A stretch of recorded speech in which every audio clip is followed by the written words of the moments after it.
What real estate agents should post on Instagram for quick wins? Did you know that Instagram is one of the most powerful social media platforms a real estate agent can actually use? There are now 1 billion active monthly users on the platform, and that number is only growing.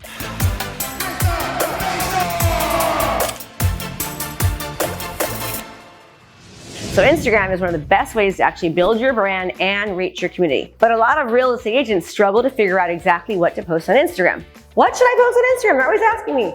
Is the number one question that I get from almost every single person who's asking in my Facebook groups and from my students. In this video, I'm going to tell you exactly what to post on your Instagram profile to build a following, to gain local awareness, and to stay top of mind in your community.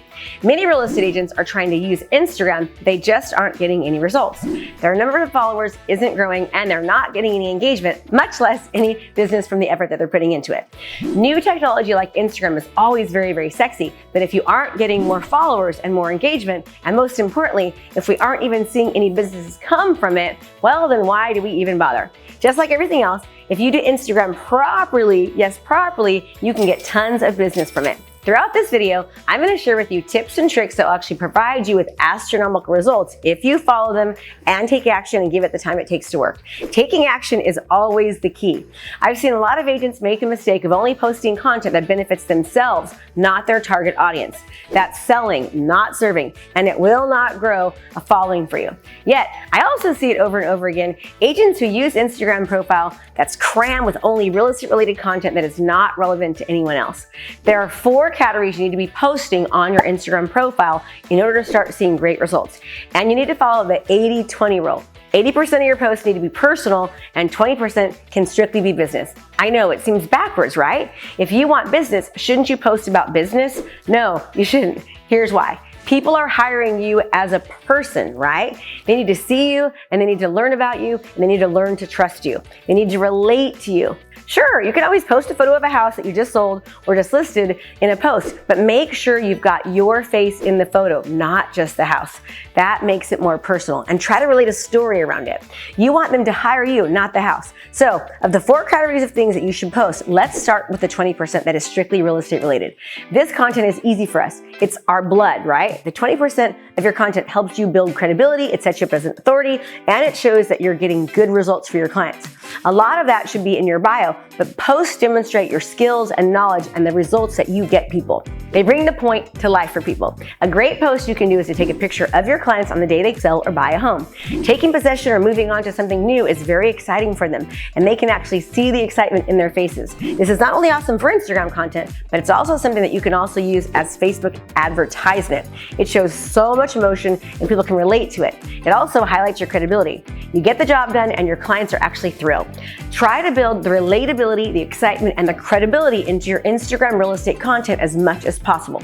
But there's one real estate business post you should never post on Instagram: a price reduction. Why?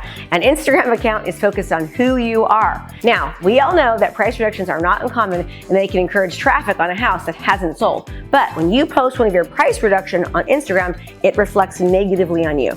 You're basically shouting out to the world, hey, look everyone, I didn't get this house sold. I didn't get the job done. As real estate agents, we know that price reductions might have absolutely nothing to do with the agent, but it makes the consumer wonder, why couldn't you get the house sold? Why couldn't you get the price?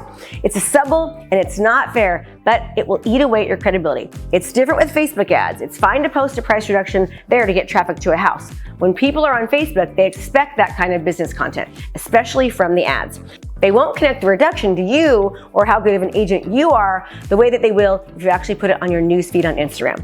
Okay, the second category you should post on Instagram is real estate related, but it's also personal. It's about being behind the scenes in real estate. You know those TV reality shows about real estate like House Hunter or Fixer Upper? It's not just about remodeling or finding a house. People love it because they get to go behind the scenes and see how all of it ends up coming together. People are curious about things like how we do negotiations and showings. They want to know how it actually works. With Instagram, you have the opportunity to show them the behind the scenes of what you're doing. For example, you can pull out your smartphone, take a selfie as you're showing clients' houses, and let them see what it is that you're actually showing your clients and how much fun that they're having. If you're at a networking event, take a photo of yourself with people that you meet. If you're scooping out the neighborhood of a new listing, make a video and let them know what you're looking for. Take a selfie with your clients as they are signing the closing docs. Your day may be the same old way for you, but not to people who are actually thinking of buying or selling their home. To them, what you do behind the scenes is very interesting and it pulls them in. The third category of things to post is content that relates to your local city or the community that you specialize in or you'd like to specialize in. Oftentimes, people feel really connected to where they live. They love to see what's happening and what's new and vibrant in the area.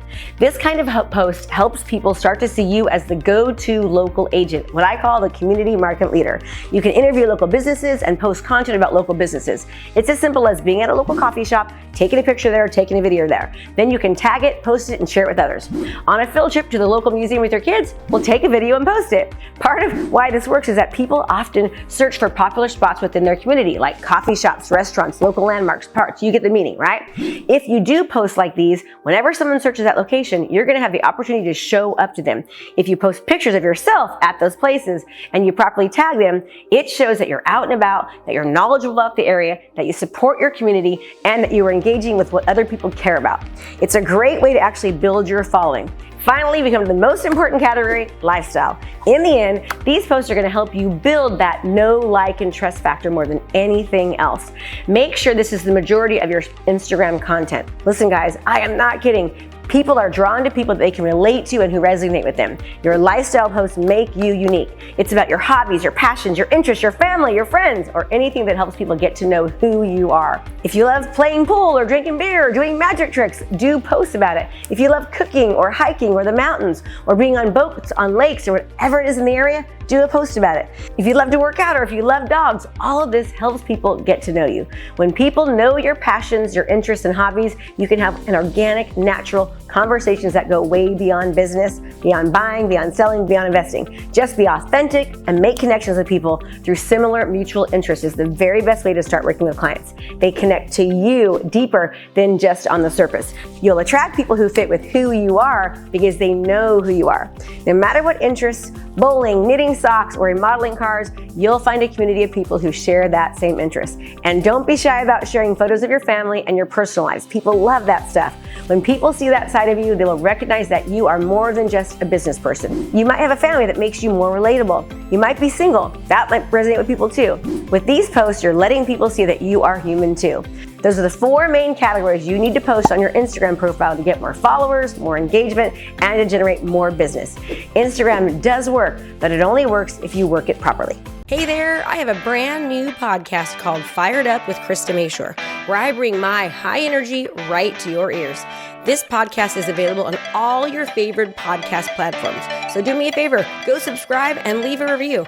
All this information is free and I cannot teach you everything I know. Thanks so much for watching my video. You can learn more about how to be a successful real estate professional by watching other videos that I have. And be sure to subscribe to my channel. And as always, make it a great home selling and buying day.